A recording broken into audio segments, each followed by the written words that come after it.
C'est un revis. Nous sommes dans la Akedat Yitzhak.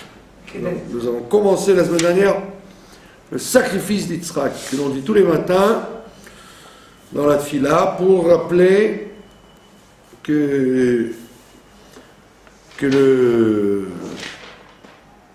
la même façon que Yitzhak était prêt à donner sa vie comme un sacrifice, chacun doit penser à ça, d'être prêt à donner sa vie comme Yitzhak. Donc on relit ça tous les jours pour s'intégrer de cette idée de Korban, de se rapprocher de Dieu comme Yitzhak s'est rapproché sur le mont Moria. Alors on était au Pasuk Vayavo el Makom asher amar lo Elokim. Ils sont arrivés, Yitzhak et Abraham, vers l'endroit asher amar lo Elokim que lui avait indiqué Dieu. On a expliqué l'autre fois que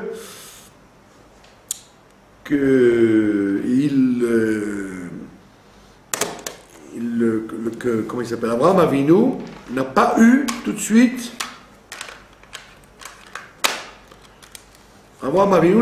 suite l'indication du Har Moria, exprès, pour ne pas qu'on dise on l'a pris par surprise, il était comme Nivhal, il était surpris. On l'a obligé par surprise à tuer son fils, mais s'il avait réfléchi, il n'aurait pas été. Donc c'est pour ça qu'on l'a fait traîner 3 jours sur la route, donc de montagne en montagne, pour qu'on puisse dire, si c'est après 3 jours, c'est que c'est sûr que c'était bien réfléchi. C'est ce qu'on voit dans le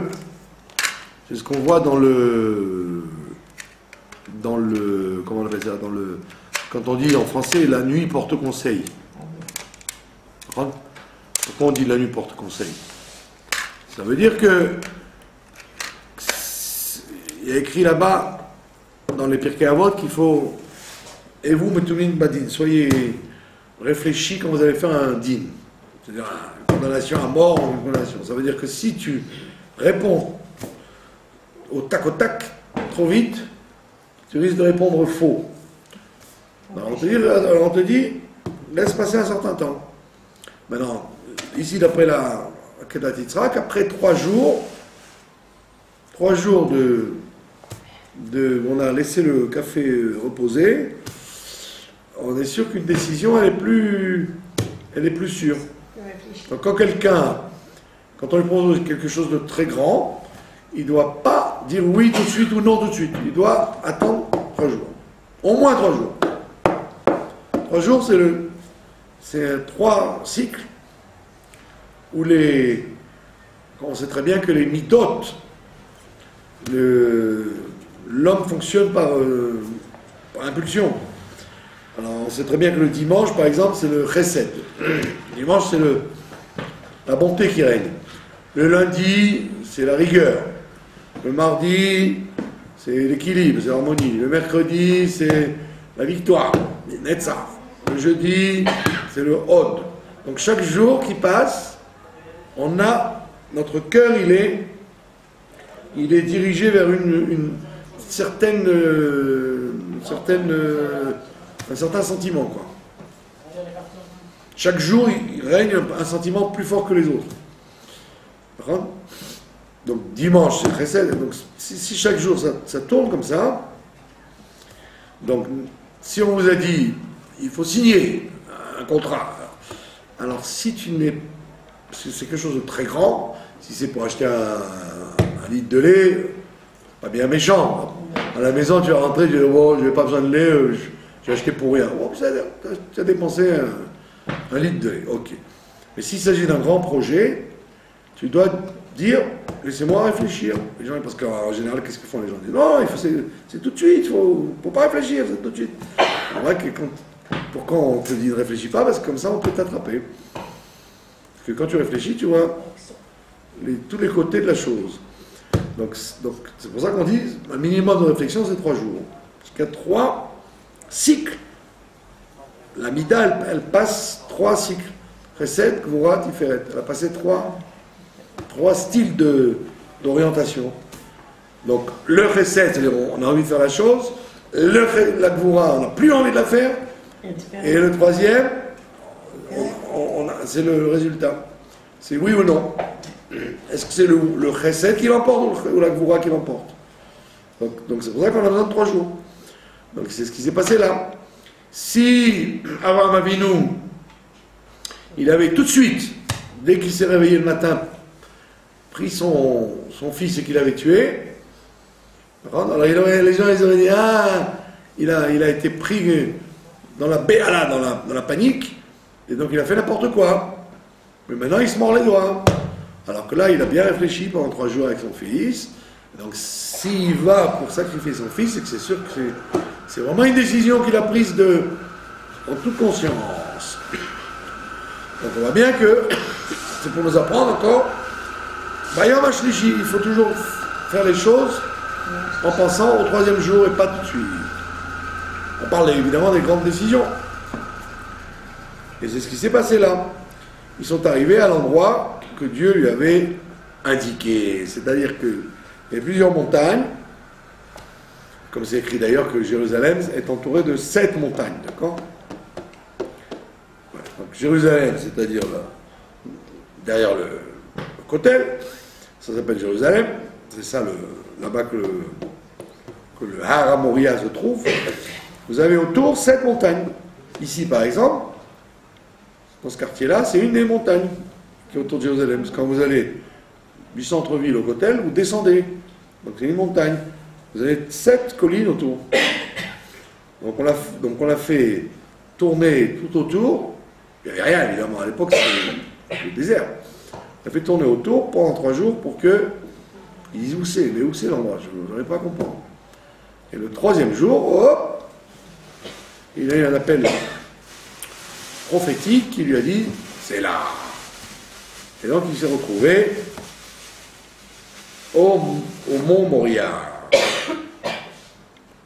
qu'il ne connaissait pas, puisque on dit que c'est là-bas que Adam Arishon il a fait son sacrifice, que Noach il a fait son sacrifice en descendant de l'arche. Donc c'est un endroit connu des gens secrets, mais les autres êtres humains, ils ne connaissaient pas ce moment-là. Et donc il se retrouve au mont Moria.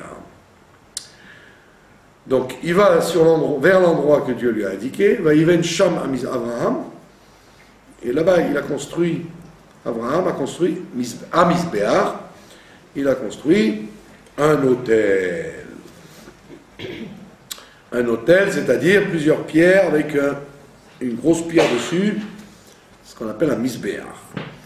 Ben, il y a Aroch et Taetzim, il a installé le bois. Ben, il y a Kod et Yitzhak Beno, et il a attaché son fils Yitzhak.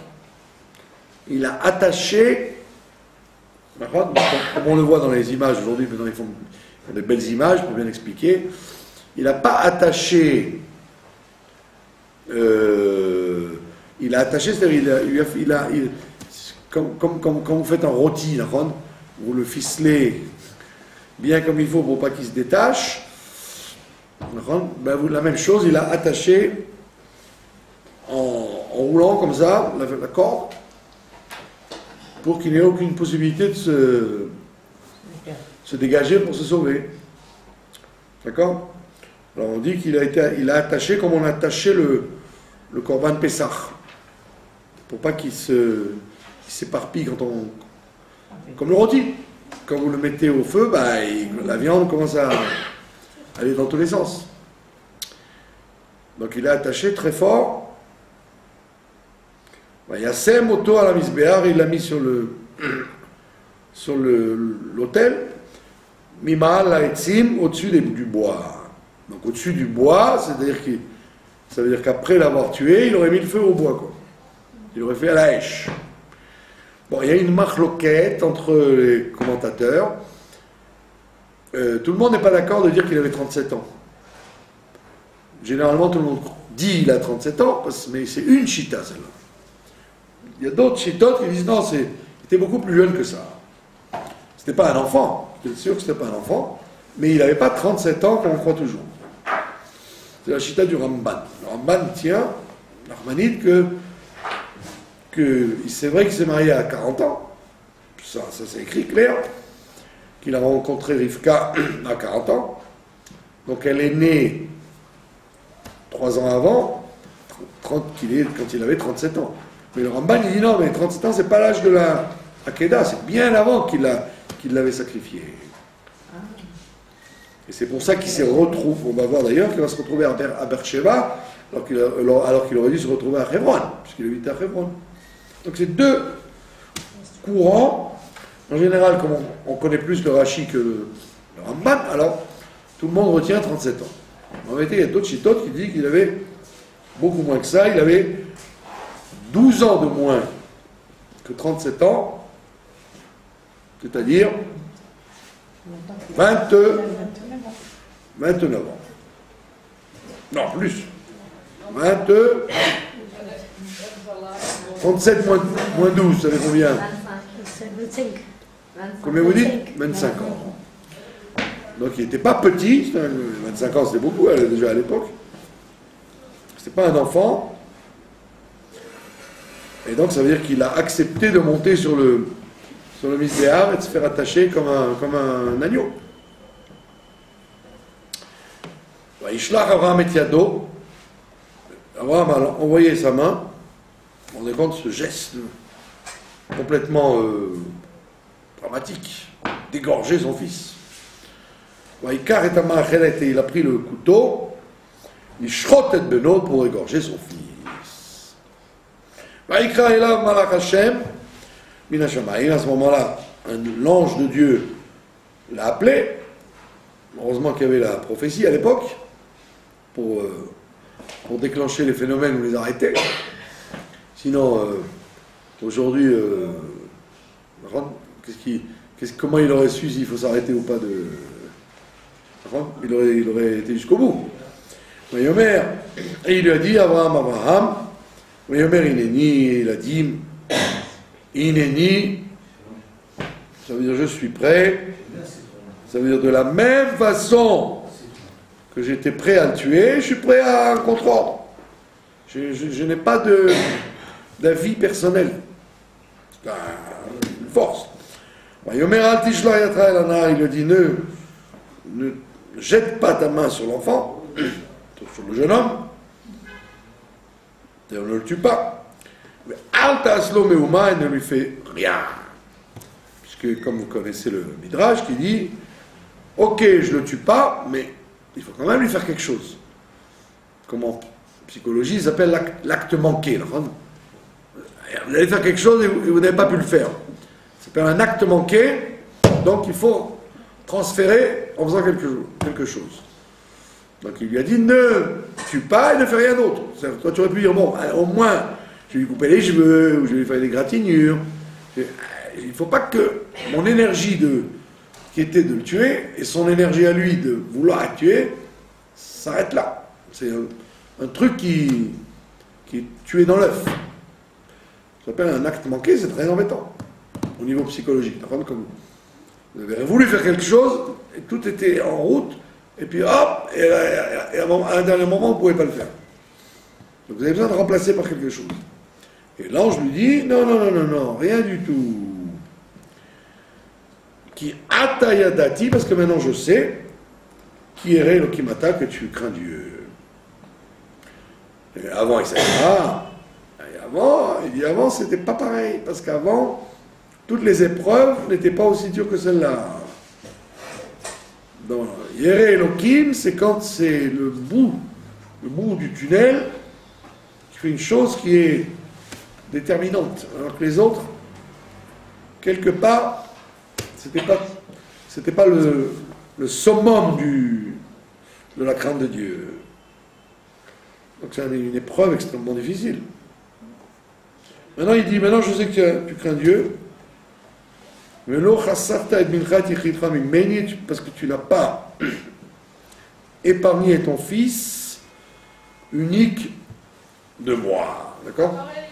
Ça veut dire que je te compterai la non-action comme si ça avait été une action. Parce que tu étais tellement prêt à le faire que je le compterai comme si tu l'avais fait. Parce que vous aurez pu dire, en fin de compte, il n'a pas fait. Donc, c'est pas vraiment réussi la démonstration qu'il a tué son fils. Il n'a pas tué. On dit non, parce que on savait très bien qu'il était arrivé au bout. Il était arrivé au bout. Pas comme on le voit dans la réalité. Quelqu'un qui n'arrive pas au bout de quelque chose, il peut toujours, jusqu'à demain matin, raconter qu'il a voulu. On te dira, s'il avait vraiment voulu, il aurait fait. D'accord?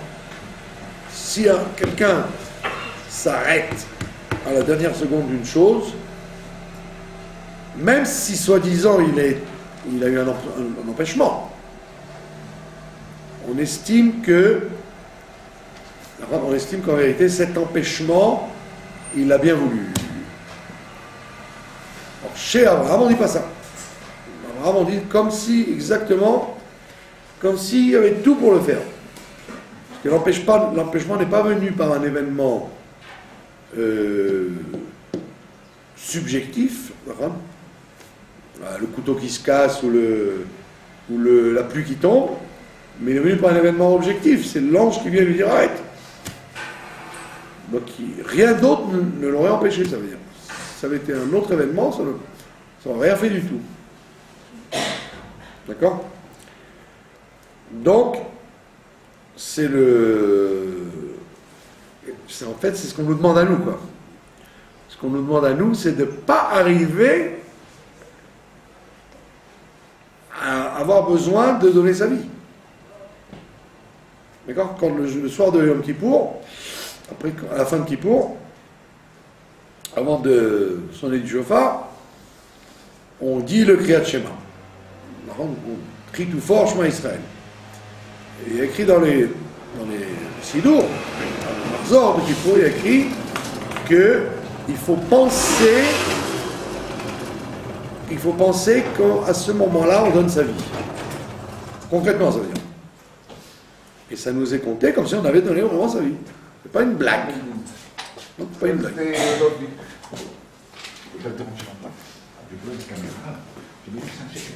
Non, je suis en train d'enregistrer, c'est pas très...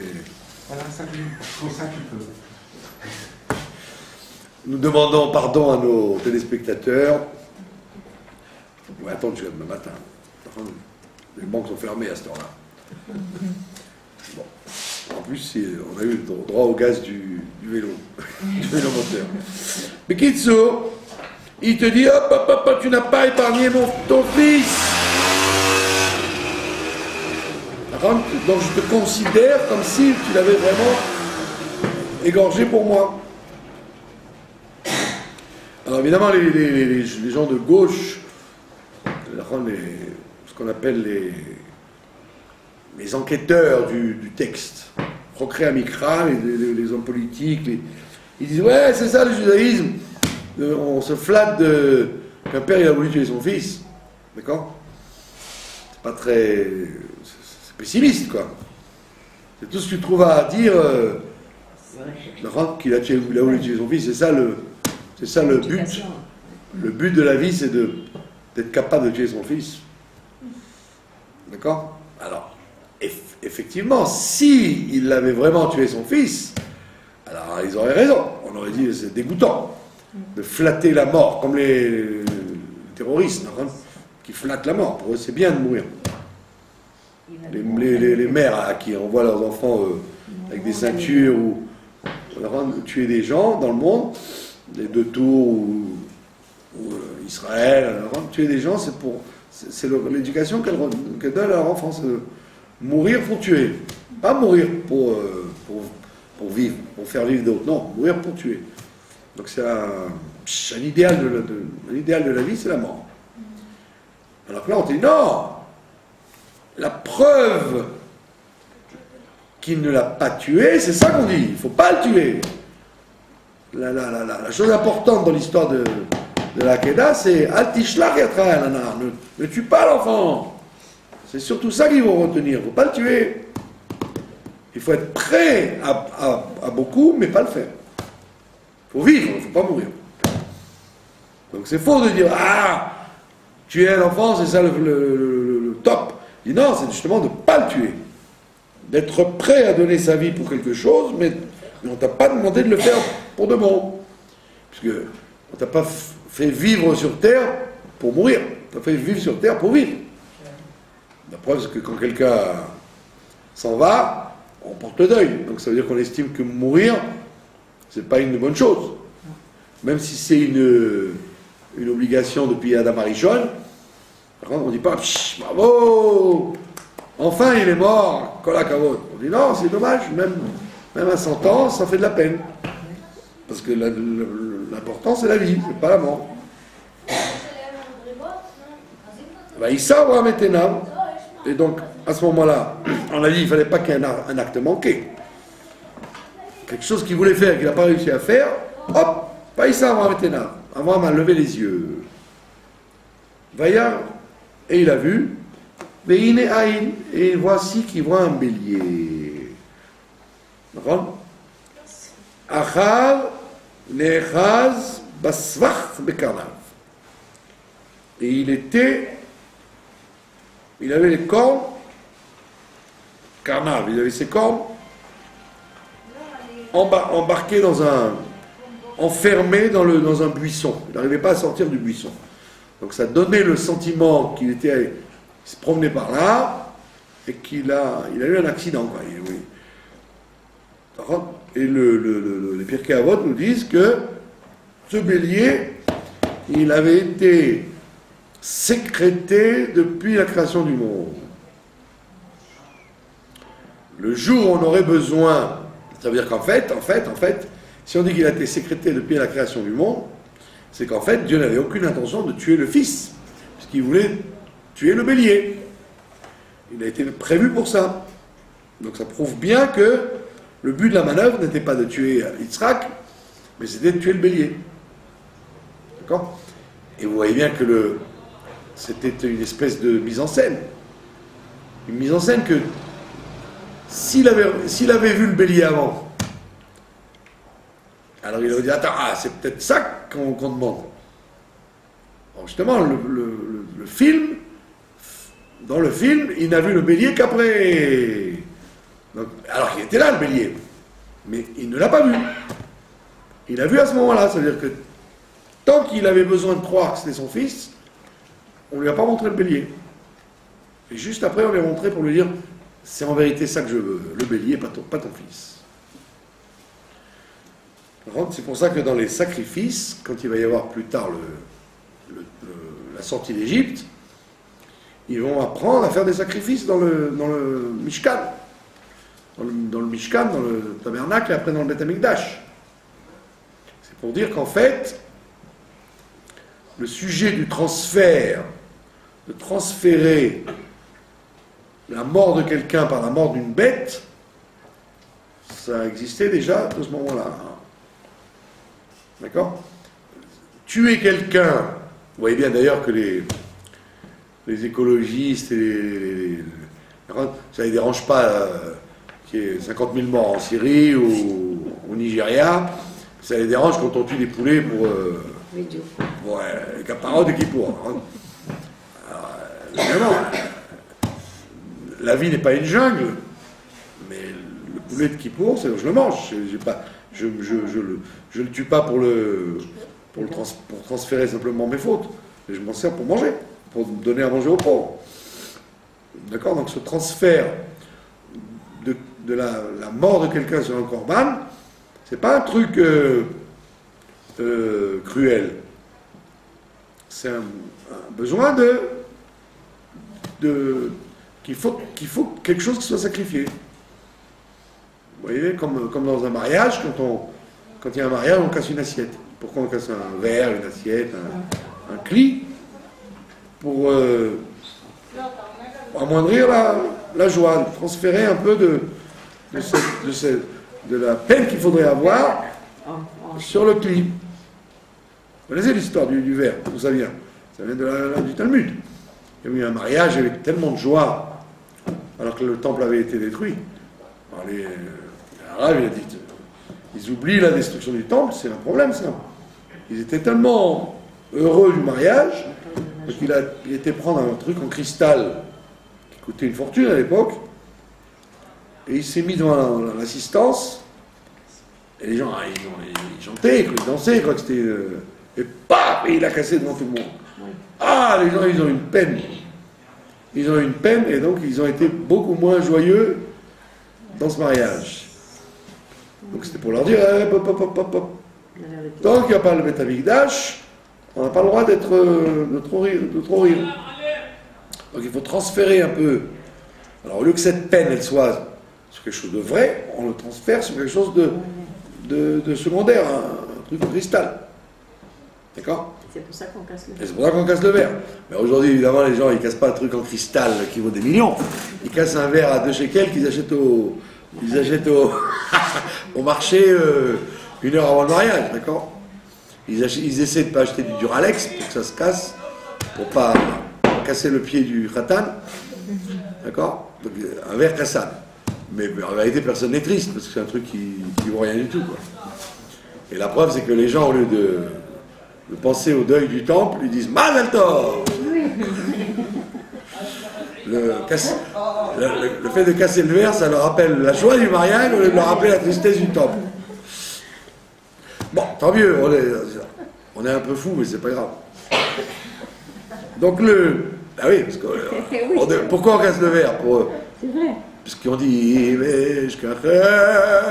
Yerushalayim. Si je t'oublie Jérusalem, après on casse le verre.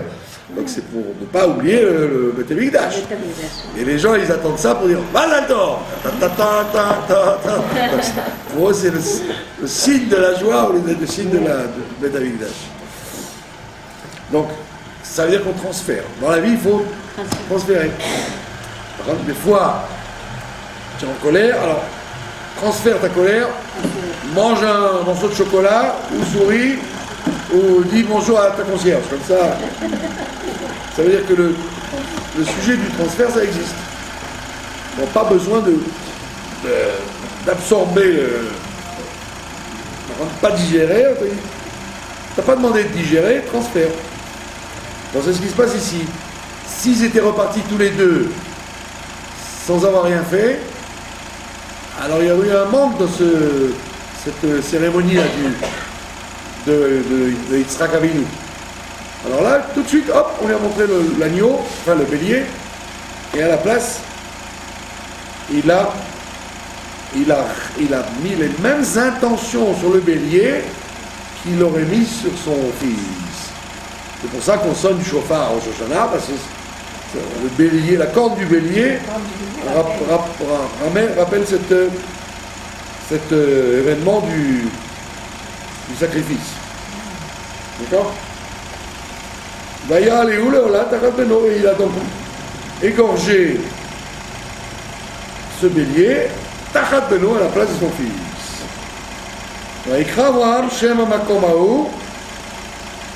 Abraham, il appelait cet endroit-là Hashem Iré,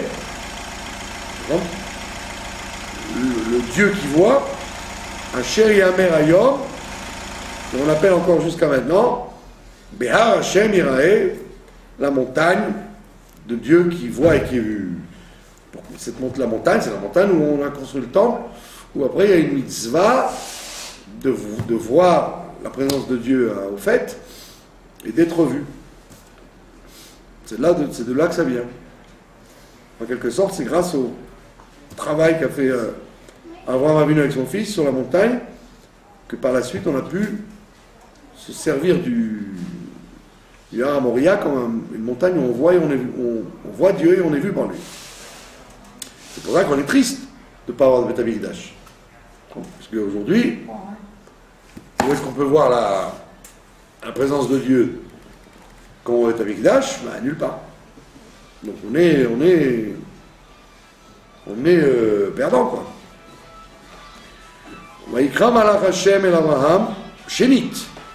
L'ange de Dieu l'a appelé encore une deuxième fois. Vous voyez, tout le Tanakh, c'est ça le sujet du Tanakh. À part la Megillah d'Esther, où Dieu ne parle plus aux hommes. Dans tout le Tanakh, c'est truc que les gens modernes ne comprennent pas. Ils disent qu'on invente. Parce que tu vois, dans tout le Tanakh, l'homme il fait quelque chose, Dieu il lui parle. Tout le monde est prophète. Alors, ça fait un peu tiré par les cheveux cette histoire-là. Parce que c'était comme ça. Jusqu'à la fin de l'époque du Tanakh, c'était effectivement comme ça.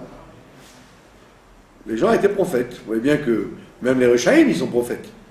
Vous voyez bien que Lavan, il prophétise. Bilal, ça c'est sûr. Mais Avimelech, à tout moment, Dieu parlait aux hommes. Ce n'était pas une chose bizarre. Donc comme aujourd'hui, on est dans l'obscurité la plus totale, donc les gens disent, mais c'est des inventions, cette histoire que Dieu parlait aux hommes. Non, parce qu'on c'est un temps qu'on ne peut pas comprendre, puisqu'il a disparu il y a plus de 2500 ans. Mais c'était comme ça. Donc il te dit, première fois, l'ange lui parle, et lui dit, ne fais rien à ton fils. Deuxième fois, il lui parle, et il lui dit, Bi nishbati neum Hashem. Donc c'est Dieu qui parle. Il jure sur lui-même, par contre, lui il jure sur lui-même. Bi, sur moi, je jure, Neum Hashem, parole de Dieu, qui ya'an asher rasita et adavarazé, puisque tu as fait cette chose-là, d'être capable de tuer ton fils, et tu n'as pas épargné ton fils, qui va je te bénirai. Bénir, je te bénirai. Et je multiplierai tes descendants comme les étoiles du ciel, mais comme le sable de la mer, Asher al-Satayam, qui est au bord de la mer. Alors évidemment, les commentateurs s'interrogent, qu'est-ce que c'est que cette drôle de bracha? De lui dire maintenant, à partir de Yitzhak, tes descendants seront aussi nombreux que les étoiles du ciel ou le sable de la mer. Si tu veux me donner un sentiment d'un chiffre, bah, dis-moi les étoiles du ciel, ça me suffit. Ou alors dis-moi le sable de la mer, ça me suffit. Pourquoi deux? Pourquoi il besoin de donner deux exemples? L'étoile du ciel, le sable de la mer. Alors il dit une chose qui est un peu curieuse, c'est qu'on dit, ils seront comme les étoiles du ciel, c'est-à-dire des gens qu'on va admirer, regarder, et qui aident dans la nuit. Si vous avez été dans l'obscurité une fois dans la campagne, quand il fait beau, ben, c'est grâce aux étoiles que vous voyez sur la route, vous voyez clair. Donc les étoiles du ciel, c'est pas simplement joli à voir, mais c'est un repère. C'est comme ça qu'on retrouve sa route. Donc il dit, ou soit les Bnei Israël, les descendants d'Israël, qui seront comme les étoiles du ciel, ou ils seront comme le sable de la mer, c'est d'ailleurs un truc qu'on écrase. On ne peut pas le compter, c'est vrai, mais on marche dessus. D'accord? Quand on est enfant, qu'est-ce qu'on fait? On fait un château de sable et on attend que la vague arrive pour effacer le... Donc, c'est un peu curieux cette bracha, qu'en même temps, on lui donne une grande bénédiction, mais on lui dit, attends. La bénédiction, elle est variable. Ils seront nombreux dans le bon sens, ou ils seront nombreux dans le mauvais sens. Ou ils seront des étoiles ou du sable. Donc ça veut dire qu'il y a une bracha qui est en même temps mitigée. C'est pas tout le temps qu'on sera des étoiles du ciel. On sera peut-être nombreux, mais comme du sable de la mer. Et c'est effectivement ce que les antisémites ont toujours dit, nous sommes des milliards. Des milliards. Les gens, les antisémites, ils disent, bah, il y a des juifs partout, donc ils sont des milliards. D'accord? Donc, des fois c'est flatteur, des fois c'est pas flatteur de dire les juifs sont nombreux. Ils sont partout. D'accord? Moi, je connaissais je vous ai dit, un directeur en France d'une société, c'était pas un idiot, il était très cultivé, il était important. Et il m'a dit, vous les juifs, vous êtes nombreux. Je lui ai dit, combien sommes-nous d'après vous? Oh, il m'a dit au moins 300 millions.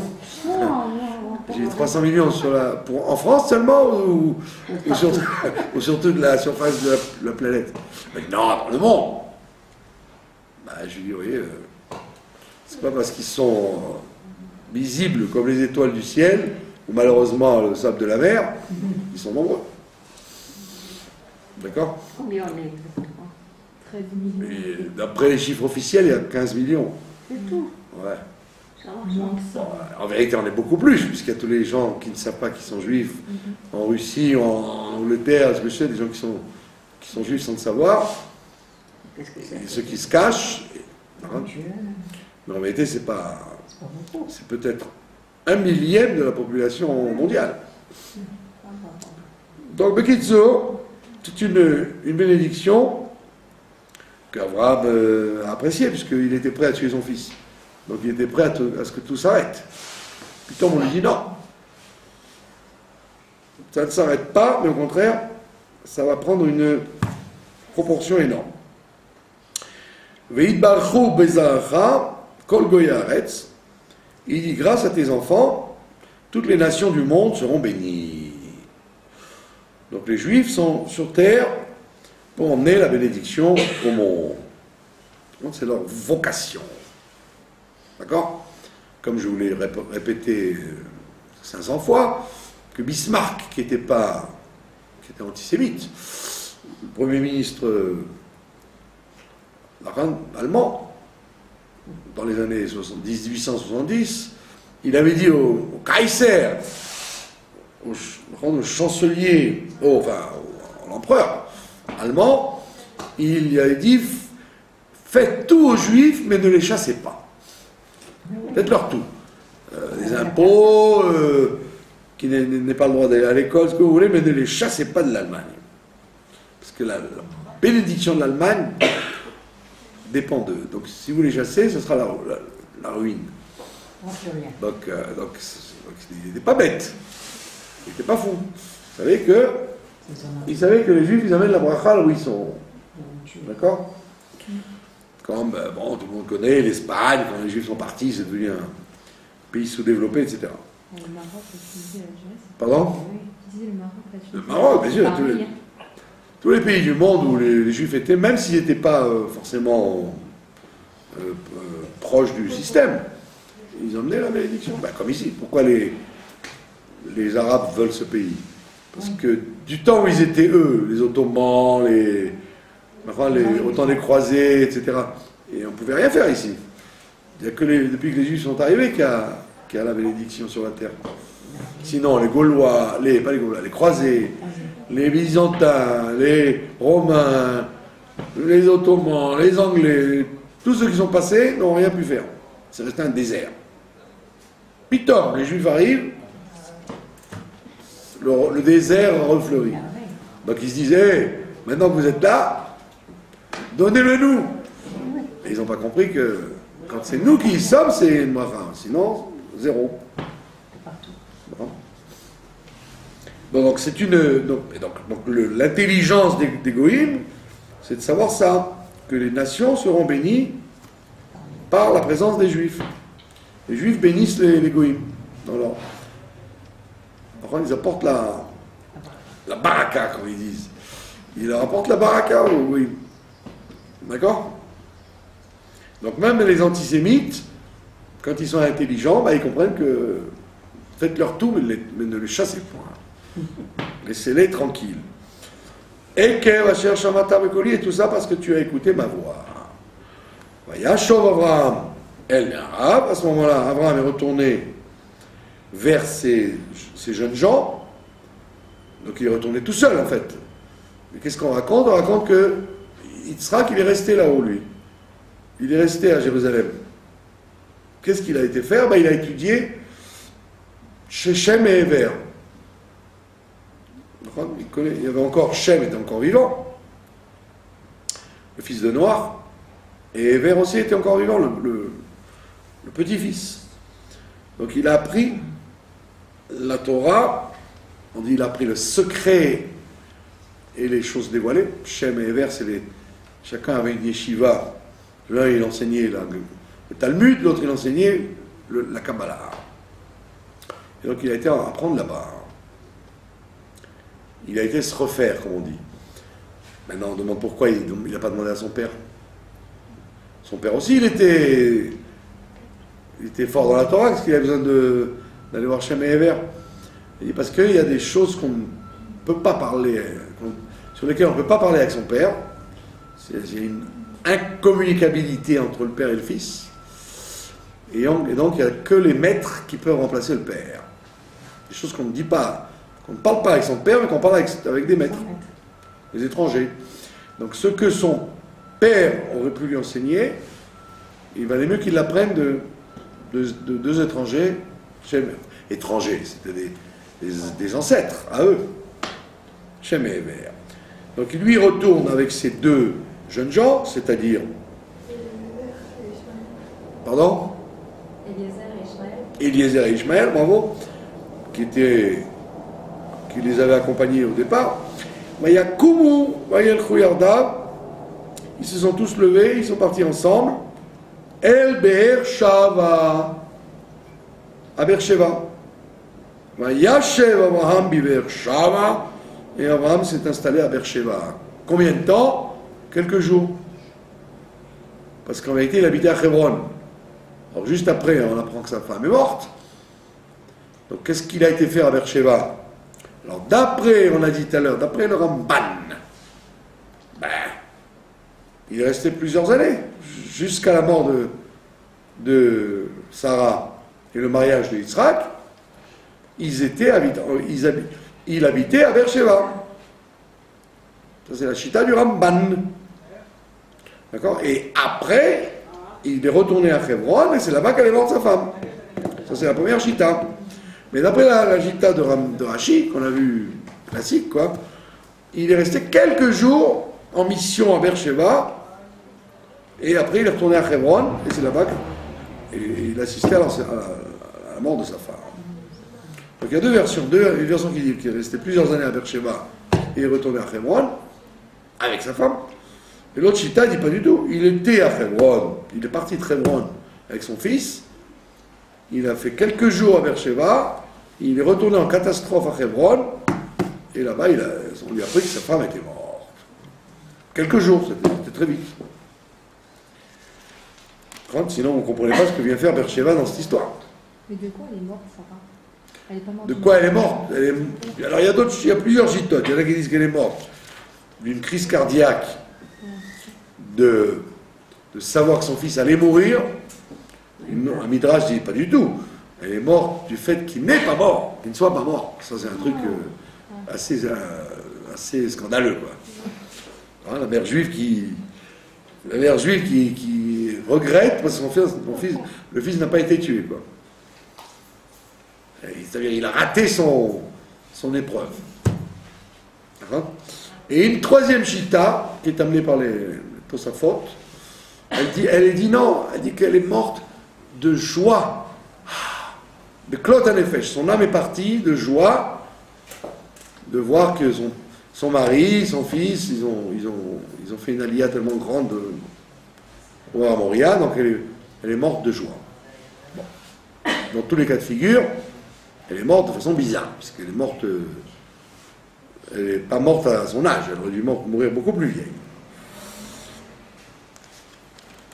Voilà, donc on s'arrête là, Kedat Yitzhak, on lit ça tous les jours pour avoir le corps, l'énergie de donner sa vie au service de Dieu.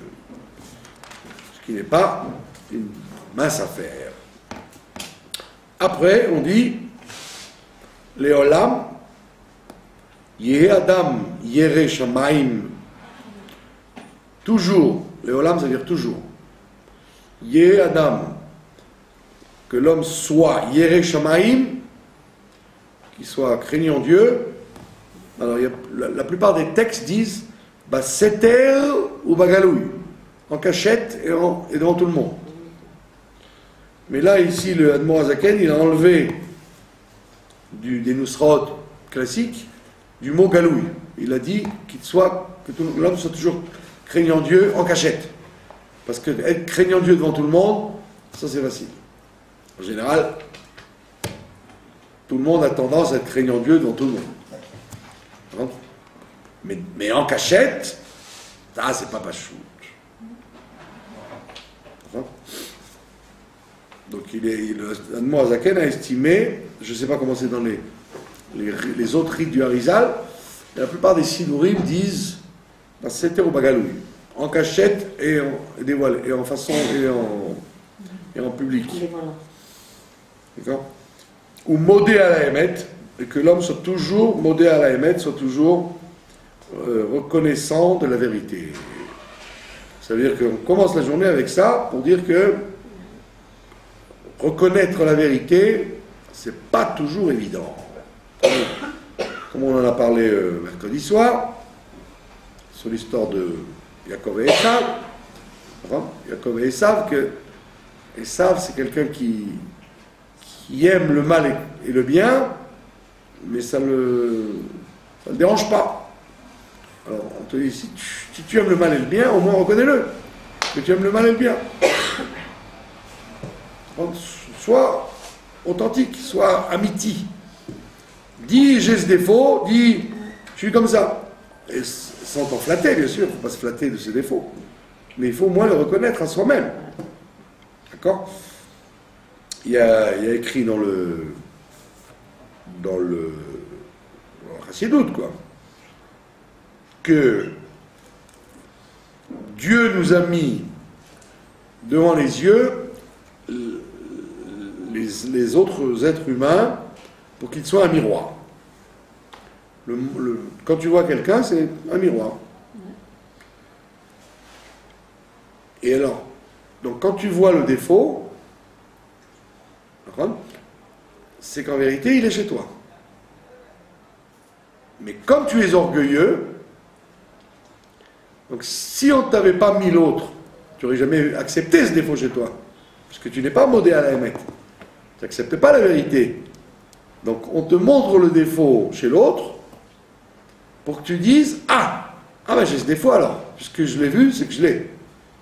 Donc c'est comme les gens sont orgueilleux, donc ils n'ont pas envie de voir le défaut chez eux, donc on le montre chez l'autre pour qu'il le voie et donc il puisse le réparer chez lui. Donc on ne te l'a pas montré pour que tu le répares chez l'autre. C'est déjà une autre paire de manches et un autre problème de le réparer chez l'autre.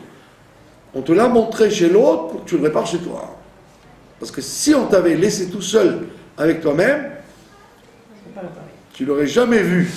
Tu n'aurais jamais accepté de le voir. Comment tu peux le voir? Parce qu'on te l'a montré chez l'autre. Donc on ne te l'a pas montré chez l'autre pour l'autre, on te l'a montré chez l'autre pour toi. Et c'est pour ça qu'il te dit, au modèle à la Hémet, tu dois accepter la vérité, même si elle est dure à reconnaître. D'accord? Et tu n'as pas besoin d'en parler au monde entier. Mais au moins, entre toi et toi, que tu saches, c'est quoi le Hémet? Qu'est-ce que ça peut faire avant que tu aies des défauts? Qu'est-ce que ça peut faire que tu aies des défauts? Ça veut dire que tu n'es pas si bien que ça. Eh bien, très bien. On t'a fait exprès pas si bien que ça pour que tu puisses te réparer. Le jour où tu seras parfait, tu n'as plus rien à faire ici. Donc il vaut mieux donc ne pas être parfait. Comme ça, on a une longue vie. C'est une histoire qu'on raconte. Le rabbi, au début il était rabbi, il y avait un chassid à qui il a parlé, il lui dit, vous savez, Le chassid dit au rabbi, vous savez, j'ai eu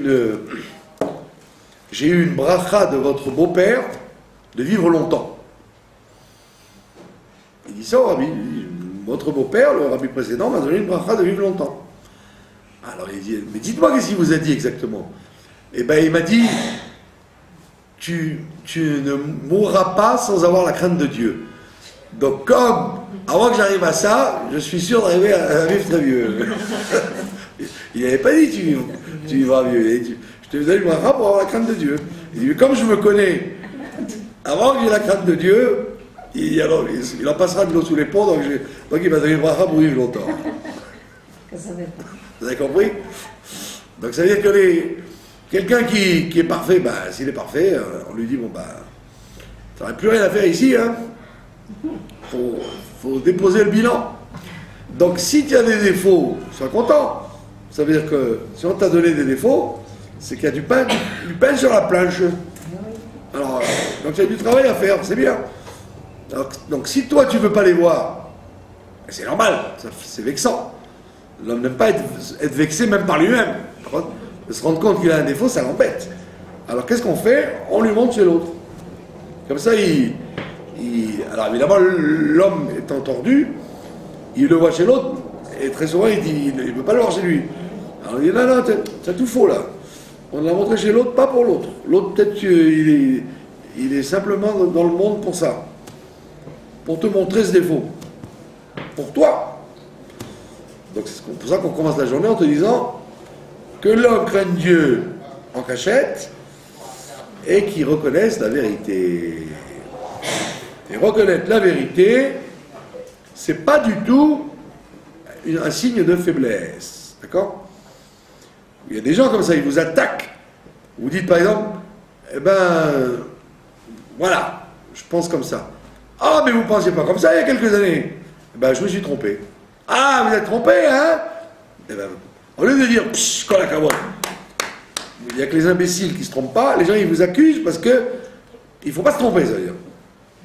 Mais quoi, c'est normal que tu puisses être avoir changé, voir les choses autrement. Par nature humaine, on ne voit pas les choses comme on a 5 ans, quand on a 10 ans, quand on a 20 ans, quand on a 100 ans. C'est la nature humaine, mais même le plus grand sage, même Moshe Rabbeinu, il ne voyait pas le monde quand il était dans le berceau de sa mère ou quand il avait 120 ans. C'est évident qu'il a mûri, il a changé, il a évolué, il a raffiné le Moi j'ai un grand cousin, ouais, un grand cousin, pas un cousin direct, un cousin. Il était, quand il était petit, c'était un communiste acharné. Il se battait à coups de poing avec son frère. Parce que le frère était d'extrême droite. Et lui était communiste. Il se donnait des coups de poing dans la figure. Ils avaient 14 ans, 15 ans, tous les deux. Et puis un jour, ce garçon, il est devenu le chef de cabinet de M. Laurent Fabius, qui aujourd'hui, qui était à l'époque Premier ministre, de Michel Rocard, tous les gars de Mitterrand, quoi. Donc c'était le Parti Socialiste. Alors, tout le monde lui disait, quand tu étais petit, tu étais très très rouge. Tu es communiste à fond. Mais maintenant que tu es au Parti Socialiste, et puis là, un grand appartement de 400 mètres du côté des Champs-Élysées, ben, ton vin, il est très très blanc maintenant. Tu as mis beaucoup de blanc dans ton vin. Il n'était pas du tout, plus du tout communiste, quoi. C'était une voiture de fonction. Comme tous les socialistes. Tout le monde est égaux, mais il y en a qui sont plus égaux que d'autres. D'accord? Donc ça veut dire quoi? Ça veut dire que l'individu, quand il vieillit, d'accord, il est moins violent, il est moins radical, il espère moins changer le monde, il pense que les choses sont plus difficiles à changer, alors que quand on est jeune, ouais, mais c'est quoi ça? Vous allez voir, on va tout casser, on va tout changer. Donc quand on prend de l'âge, c'est pas qu'on devient plus bête ou plus paresseux, mais c'est parce qu'on prend des coups dans la vie et on se rend compte qu'effectivement c'est très très dur de faire bouger la machine, quoi, du monde. D'accord ? Donc ça veut dire quoi? Ça veut dire qu'automatiquement on évolue. On ne peut pas être. La Torah elle-même te dit qu'à 5 ans, tu ne pourras pas la même chose qu'à 10 ans, qu'à 20 ans. C'est obligé. C'est le changement des cortex, même du cerveau, qui change. Donc tu ne vois pas de la même façon les choses. D'accord? Donc, mais une chose tu dois garder, modé à la émet. Modé à la émet, et le fait d'être modé à la émet, de reconnaître la vérité, ça peut te pousser à dire blanc alors qu'hier tu as dit noir. Et c'est pas une honte. Changer d'avis n'est pas une preuve qu'on est un menteur ou une girouette, comme les gens disent. Ah, tu changes d'avis, tu es une girouette. Ben attends, tu changes d'avis tous les 20 ans, ça va. Si tu changeais d'avis tous les jours, ce serait un problème. Et changer d'avis tous les 20 ans, c'est normal que tu mettes de l'eau dans ton vin. C'est normal. D'accord? Donc, c'est ce qui te dit, modé à la émet, c'est la mida à laquelle tu dois t'attacher dans la journée. De reconnaître ce qui est vrai. Donc, tu vois la distance entre toi et la vérité. Puis la vérité, elle est comme ça, mais moi, je ne suis pas comme ça. Je reconnais. Moi, je ne suis pas le émet. J'en parle, je peux parler du émet toute la journée, mais je ne vis pas ce que je raconte. Et je le sais. Sinon, si tu devais être un exemple de ce que tu racontes, alors tu ne pourrais jamais ouvrir ta bouche. Parce qu'on dirait, attends, mais qui tu es pour parler? Tu parles de la Shonara, tu me dis. Tu parles de perfection, tu n'es pas parfait. Alors, dans ce cas-là, on n'aurait jamais le droit de parler. Donc tu dis, non, la vérité, elle est comme ça, mais c'est pas moi. Je ne suis pas le représentant de la vérité. Mais il te dit, mais reconnais-le la vérité. Mais dover émet. Pas seulement tu dois reconnaître la vérité, mais tu dois dire la vérité. Dover émet. Être le porte-parole, un dover, c'est un porte-parole. La différence entre médaber et dover. Médaber, c'est tu parles quelque chose, mais ça n'a rien à voir avec toi. Médaber, tu parles quelque chose qui n'a rien à voir avec toi. Dover, c'est-à-dire tu es la chose elle-même. Dover, c'est un kal, alors que Médaber, c'est un piel. En hébreu, le kal, ça veut dire que c'est la chose elle-même. Ani osé, je fais quelque chose. Donc quand un verbe il est au kal, ça veut dire que c'est fort. Alors piel, on a besoin de le renforcer. Ani Médaber, c'est-à-dire je suis un parlant. Alors Ani Dover, je suis le porte-parole de la chose. C'est différent. Mais Dover émet, donc il est le porte-parole de la vérité. Bilvavo, dans son cœur déjà. Vayashkem, c'est ce que dit d'ailleurs Rashi dans la paracha de Vayeshev cette semaine. Il dit, quand les frères de Yosef le haïssent, d'accord, ils n'aiment pas leur frère, et ils ne s'en cachent pas. Ils ne sont pas hypocrites. Et Rachid dit, mais tu vois, au moins ils étaient bien. Ils étaient comme dans leur cœur, dans leur bouche. Ils leur disaient à leur frère, on t'aime pas. On t'aime pas bien. Ils lui disaient clair. Ils n'étaient pas hypocrites. Et Rachid le voit comme une qualité. Ce qui n'est pas toujours une qualité, parce que quand tu n'aimes pas quelqu'un, alors travaille-toi pour l'aimer, et tant que tu l'aimes pas, ne lui dis pas. Au moins, ne lui dis pas. Et là, Rachid te dit, au moins, il avait une qualité. Comme entre eux, ils disaient du mal de lui, devant lui aussi, ils disaient du mal de lui. Il ne l'aimait pas dedans, il ne l'aimait pas dehors. Echad bepé, echad belen. Il n'avait pas ça, au moins. C'est pas toujours comme ça qu'il faut être. Au contraire, il faut être diplomate. Tu n'es pas capable d'aimer quelqu'un, mais au moins ne lui dis pas. Il dit non, ils étaient francs. Il le voit comme une qualité. Et c'est vrai que si lui, il avait réagi devant leur franchise, il ne lui serait pas arrivé ce qui lui est arrivé. Il aurait dû dire, oh là là, s'ils me le disent en face, il faut que j'arrête de me disputer avec eux alors. Donc il te dit, aime la vérité dans ton cœur, Yashkem Vayomar, il se lèvera et il parlera. Et qu'est-ce qu'il dira? Ribon kol alamim. Nous verrons ça la prochaine fois, si vous le voulez bien.